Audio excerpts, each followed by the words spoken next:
Are you tired of living paycheck to paycheck, waiting for your next salary? And you are wondering where your money goes at the end of each month? Well, you are not alone.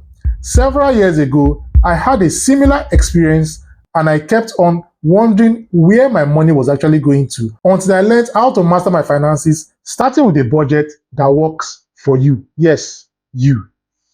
When you do a good budget and you stick to it, you can never go broke again. In this video, I'll be teaching you how to draw a budget that works for you from the scratch, assuming you're a beginner that has never drawn any budget before in your entire lifetime. So sit back, grab a pen, and let's go on this journey. Number one step in the building of this budget that works for you is for you to track all your income sources for the month. Now, they may not always be regular, but we'll try as much as possible to draw something that is very close to what you see every single month. Now, you write down all your income sources, which will include your salary, which is your active income, as well as all your forms of passive income, which includes your side hustle, if you are doing any freelance jobs, your investment returns, your bonuses, and even your expected overtime pay. Use this to calculate your average monthly income.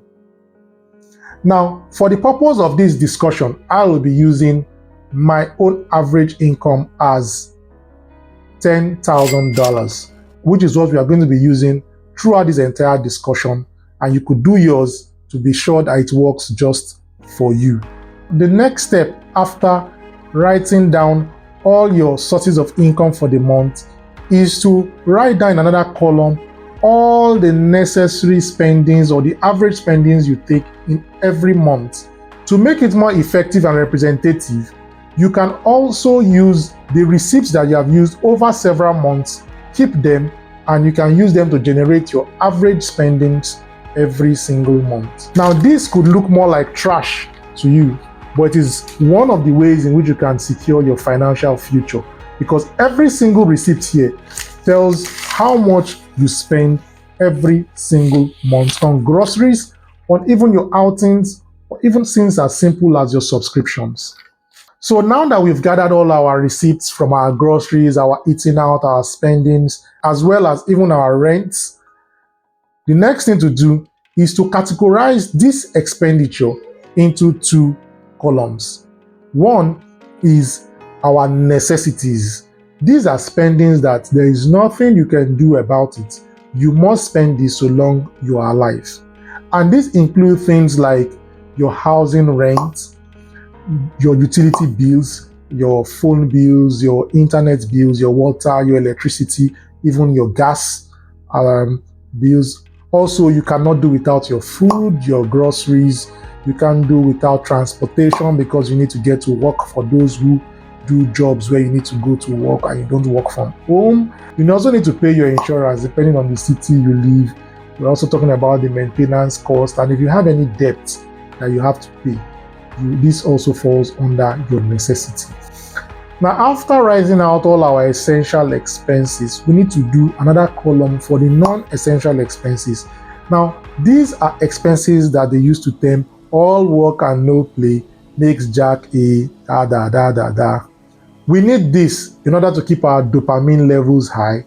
However, if we do not do any of them, we will not cease to exist. Now, this includes every single thing you need for your lifestyle upgrades, like a new Rolex watch, all your hobbies, your lifestyle, even your travels and your entertainment. If this video has been helpful to you so far, please click on the subscribe button so that next time I make a practical how-to video as this, you will be the first to be notified.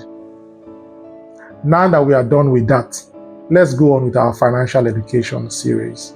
Now, the next step after calculating our monthly income as well as calculating our monthly expenditure is to begin to allocate percentages of our income to those expenses we are listed in step number 2.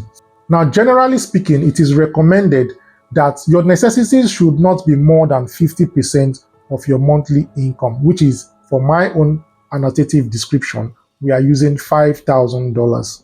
So all your rent, your transportation bills, your utilities, and your groceries everything should not be more than 50% of your monthly income.